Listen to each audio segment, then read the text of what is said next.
with Rachel Poley, and we're your hosts for the Merry Writer podcast. We are on episode 27, and today we are asking the question, what other writing careers can you pursue? Before we begin, don't forget to subscribe to the podcast wherever you are listening so you never miss a show. And if you enjoy our episode, please give it a like. Okay, so we thought it was high time we looked at other careers us righty people could try our hands at, because we don't always have to all be authors, but we all want. When we talk about writing, most of us do think of authors and novelists. I know I do. That's the first thing that always comes to my mind. However, you can have a career in writing that isn't just about producing books. And this can actually be a great way to give you experience or just to get your foot in the door of the writing industry. It can also help you build up a portfolio of work, and there's nothing to stop you from being a novelist on the side. I know with certain traditional published companies, they do like to know if you have been published anywhere else. And that can include being published online. So depending on what you do, that work can still help you towards being a writer, because doing something else and creating a portfolio of work can actually give you credibility in writing, even if it's different from what you want to do as an author. So there's that to think about. I have to say, this is something I wish I knew before I started pursuing a writing career. As you said, when people think of writer, they think of author, somebody who writes and publishes books and novels. But no one talks about all the other branches of the writing career. It wasn't until I quit my day job that I realized writing is actually an umbrella term. And I know that sounds totally backwards. They always say if you want to pursue a creative career, you shouldn't quit your job until you're financially stable and all that fun stuff. But for me personally, I had an opportunity and I took it and I rolled with it. And it was, to this, as of right now, that is the best and worst decision I have ever made in my life. But again, I'm going with the flow. When I say writing is actually an umbrella term, I mean that there are so many different branches of the writing career that you can go after, such as copywriting, journalism, editor. You can be a website editor, you can be a book editor. There's a blogger, technical writing, and so much more that nobody tells you about ever. Even when you go to school, they just say, you go to school for creative writing or journalism or something like that, but you really don't hear too much about all the other different things you can do as a writer. That is true. I think, especially in schools, they are always trying to push you away from anything that's slightly creative or that isn't considered as safe a path career-wise. Strangely enough, when I was actually in college and I was asked, what do you want to do when you leave? And I did state I wanted to be a writer. As expected, my form tutor assumed I meant journalism, because in his eyes, if you were a writer, that was it. That was the only option. And I think it was because they did have creative writing courses and journalism courses. And shockingly, I didn't do any of those when I was in college. I didn't try any of those. I did, what did I do? So long ago. I did English literature and language, so I did that, I suppose, but I didn't actually go into creative writing. And I hadn't even considered journalism, because that's not what it meant when I thought writer. And as you said, it's just not mentioned. Nobody thinks about, nobody says, oh my gosh, yeah, you can be a full-time blogger. I suppose years ago when I was in college, there wasn't really a big push for full-time bloggers. Most people could not make a living as a blogger, but now you can. And copywriter and editor, it was just not seen as a job. So you weren't pushed into it. And I think that's a shame, because it really does give you more options. Because if you manage to if you found your way in and became an editor, that really puts you in great standing if you want to be an author. Even with journalism, there are other types of journalism. I remember after I spoke to my form tutor and he mentioned that, he actually talked about investigative journalism, which if I had have gone into journalism, that would definitely be what I'd be interested in. So it's not just a case of I'm going to write an article for a newspaper and that is it. There's even nuances deeper in each of these jobs we've mentioned. So there is so much more out there that writers just aren't aware of. Or maybe you are, I don't know. I have to say, when you mention college and how you went into like English language and literature and all that stuff, I went to college and wanted a degree in creative writing. There was a creative writing degree, but my prerequisites outweighed my electives. So my degree is actually in English studies. So even though I went to college and I paid them a boatload of money for a specific degree, that is not the degree I ended up getting. And I could have stayed longer and taken more classes, but I was like, no, you already have enough of my money. Goodbye. Which, not that I'm complaining, English studies, it's still a good degree, but that was not what I expected, because when I took a short story writing class, that's what it was called. It was called short story writing. And I thought I would be writing short stories and it would be all about the creative writing part of it. Nope. The entire class was us reading various short stories and analyzing them. And I was like, this is not what I want. I'm like wasting my money. Or I wasn't wasting my money, but it felt like it's frustrating to go for one thing and then it's really not at all what you wanted or expected. And that particular professor was like absent like the entire semester too, so that didn't help anything either. But speaking of journalism, when I think of journalism, I think of the newspaper and newspaper articles. But at the time, and well, even now, newspapers are kind of becoming obsolete. So when I thought of journalism as a writing career, because people have mentioned it to me before, they're like, if you want to become a writer, do journalism. And I was like, well, nobody reads newspapers anymore. And the other form of journalism I thought of was like being a reporter on TV. I was like, I don't want to do that. I don't want to do news.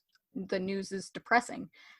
And I do run another website with my sister called Double Jump. And it's all about video games and gaming as a whole. And we have sometimes touched upon gaming news, but neither one of us really care to write that kind of stuff.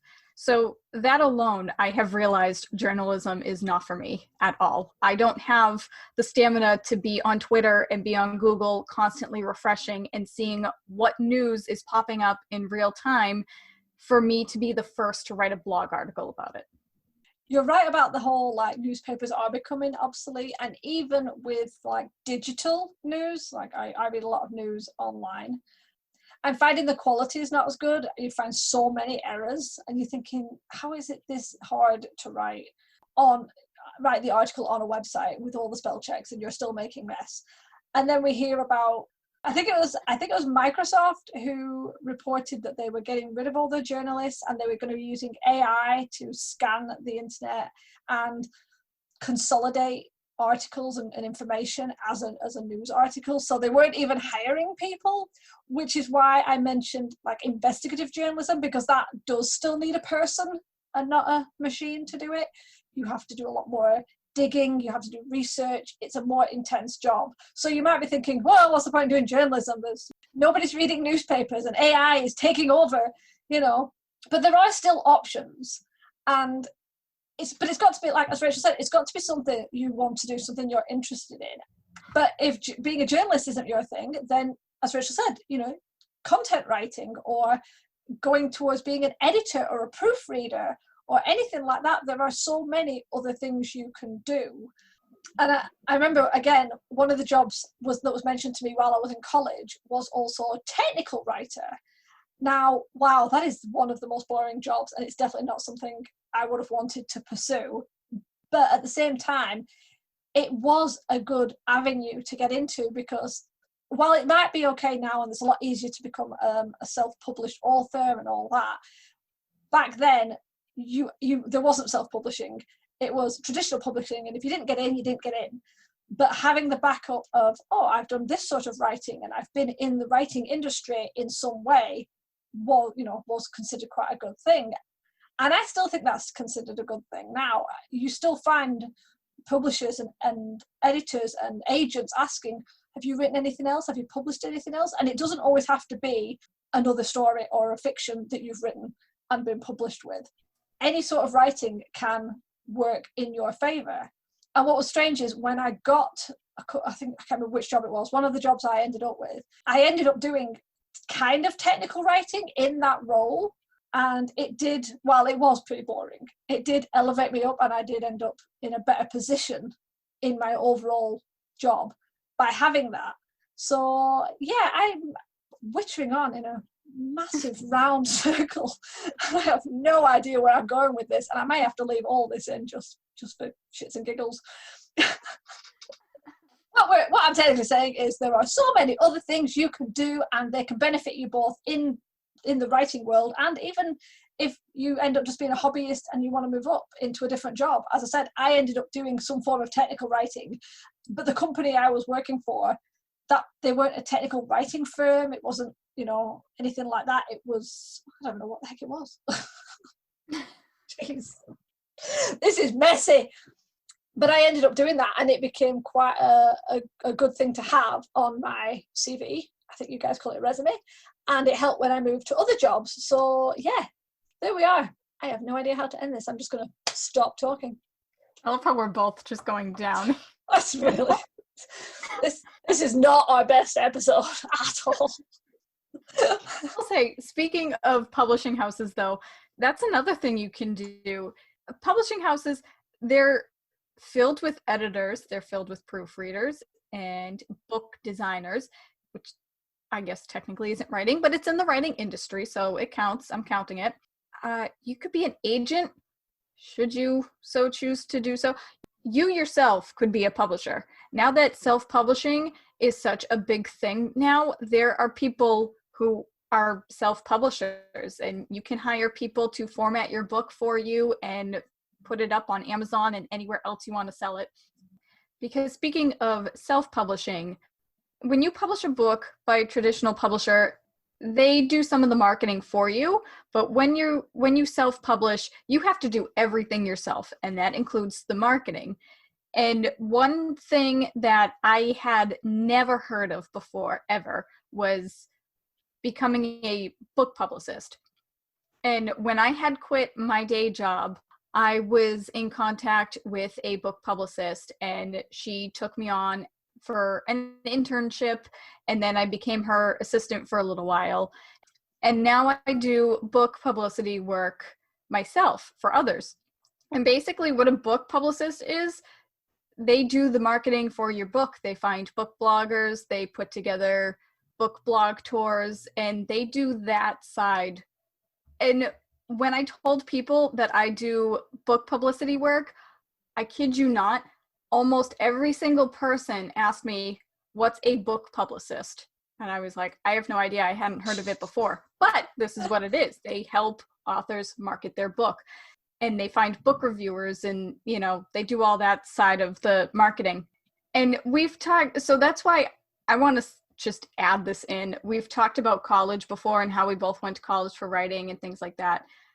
And in a way, yes, I am using my English studies degree, but if you want to be a writer, whether you want to be a content writer or a book publicist or just an author or what have you, if you're going to go to school, go to college for business, okay? Because ultimately, writing is a business, whether you're self-publishing books, whether you're going the traditional route, or whether you put together freelance work for others. Writing is ultimately a business, and you should learn the business side of stuff. No, I agree with that. It's like the writing side, yeah, you might learn some stuff, but to be honest, you can get a lot of that. You can learn a lot of stuff like that for free online. You could take other courses on different platforms, but the business side is always going to be tougher. And I think most people sort of forget that it's a business, and then they do all the great writing part, and they learn all the creative techniques, and they put all the practice in, and then suddenly they hit this brick wall that's like, now it's the business and marketing side that you've not learned anything about. I feel like we're totally like twisting this episode into something else. But as you were saying, like with the book publicist side, or or like just talk about like marketing. Another thing you need like is copywriting, you know, the concept of writing copy. It's not just about writing your novel. If you're a good copywriter, that is perfect to sort of slide towards being an author, because you'll need the ability of writing good copy when you do your own marketing if you're self-published, because that can really make a difference in how well your book gets seen or how well you interact with people who see the information on social media. You know, it's not just a case of buy my book, here it is. You know, if you're a really good copywriter, that will really stand out. It's so much more noticeable than someone who obviously doesn't do copywriting, has never done copywriting. So again, some of these other writing careers, not only is it giving you a foot in the door in the writing industry, giving you practice at writing, helping you if you are not able to become a full-time author, if you are only ever doing it part-time and you do need a real job, as they say. But those sorts of jobs help you for that as well. You can move into different areas while still maintaining your writing. Like several of these ones we've mentioned can really help. We mentioned investigative journalism. That's really helpful for dealing with like research, even technical writing. It gets you into the process of being really clear and specific and very detailed. That can help with when you're plotting and planning. So these jobs aren't separate from being an author. They're just other jobs that you can do, ways of making money, ways of getting into careers that are connected to writing that can boost your fiction writing, if that's what you do. For me, in the end, I actually ended up doing blogging rather than journalism or technical writing. And I actually don't do that as like a full-time. I could, if I wanted, I could push it and change it and become a full-time blogger. I don't want to do that. I do not have enough energy or interest in spending that much time blogging. So I do it mostly for fun and as part of my marketing for my writing. But it could be turned into a career. Lots of people have made blogging a career. So I think what we're saying in this really messy podcast episode is there are other writing careers that you can pursue that can help you while you're trying to be an author, that can help you while you're an author, and that can, I don't know, give you more practice, give you more skills that you didn't realize you might find useful. Yeah, I'm gonna stop talking there. Yep. And you know what, can I just say that writing is everywhere, because as you mentioned earlier, you mentioned copywriting, and you can easily do that side of marketing for other authors and then definitely for yourself. But also, you don't need to necessarily do freelance work or work on like a website or a publishing house or anything like that in order to do writing work. You can go to any company and say, hey, your advertisements suck, I can help. Writing is part of every single job out there, and you can very easily slip your writing skills into these companies. Or you could do it for yourself, and you can have freelance services on your website or go through other websites or something like that. And yeah, blogging and content writing can be one and the same depending on what your niche is and what you actually write. But you can make a career out of blogging. I actually had someone come up to me one time. I think I had my blog for maybe 4 or 5 years at the time.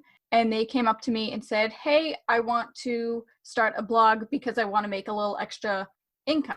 And I was like, okay, what are your goals here? And they were like, well, I just want to start a blog and make money. I was like, no, that's not how it works. Like, I've had my blog for years and I barely make a dime from it. Granted, my goals at the time were not to make money from my blog, but their response was, oh, never mind, forget it. Like, because they didn't want to put the work into it, it was like they thought that if you were a blogger, you became insta-rich and you had like a passive income. And that's not how it works. You still have to work towards it, but it is doable. There are people out there who make 6 figures with their blog. But it does take work, as you said, and I think a lot of people assume that anything is, oh, it's just quick. It's like, no, it really isn't. Yeah. I mean, that's the thing, like with anything, you need to try, you need to have goals in mind, and you need to just do it and have trial and error and see what works for you. When I told people I wanted to be a writer, I said I wanted to be an author. And yes, I am writing books, but I also do book publicity and I'm also a content writer. And then here we are. We have a podcast about writing. There's so many different things you can do, and you need to explore your options. And if I didn't do book publicity, I have found that I really enjoy marketing and the business side of writing, not for my own, unfortunately, which is kind of ironic, but you'll find all these different aspects of the writing industry that you enjoy, and you will try new things. And even though you dive headfirst into one thing, something else might come up, and you may make a living off of something totally different, but you're still doing what you love. That's good. I like that. Okay, with that said, I think we should bring this episode to a close. Depending on how well I edit, you might think it was okay, but honestly, it was a bit of a train wreck. So, but we still had fun. We did, but it's definitely not our best episode. So with that said, if you enjoyed it, please give us a like. Do let us know if you are looking at a career in the writing field, or if you are in the writing field that doesn't include being an author. Tell us about it in the comments or over on Twitter using the hashtag #TheMerryWriterPodcast. If you want to get yourself some extra content, head on over to our Patreon page at patreon.com/TheMerryWriterPodcast. You can support our show, and for as little as $1 a month, you can get extra bonus content, including mini episodes or blooper episodes, like what this is really technically what it was. Tune in next week for another episode of the Merry Writer Podcast, where we ask all the right questions. Thanks for listening. Bye. Bye. This podcast is brought to you by Felt Tip Pens. We love to colour code. The music, titled Inspired, is by Kevin MacLeod, licensed under Creative Commons 4.0.